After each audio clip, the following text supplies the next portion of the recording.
আমটা দেখো। তুই এখন মিষ্টি বেশি খাস না, তোর মায়ের সুগার ছিল, তোর এখন ভয় লাগে। দেখো দেখো কি করলো দেখো। তাই খেয়ে নিয়েছি। একটু রসগোল্লা খা।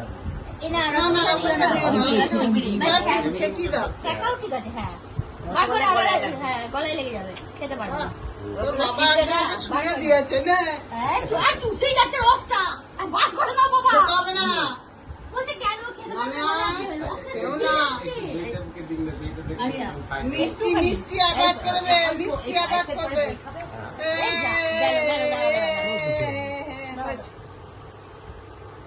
একটুখানি জল হাত দিয়ে দিবি। বাবা রে কত ফেলেছে বাবা, খাবার নিয়েছে। হ্যাঁ আমি বললাম যে একটু সঙ্গে সঙ্গে জল হাত জামাটা ধুয়ে দিতে হবে বাড়িতে। আর দিও না, দই দিও না, অম্বল করবে। অম্বল করবে না গো, দিয়ে কি অম্বল করে এমন অম্বল করবে। তোমার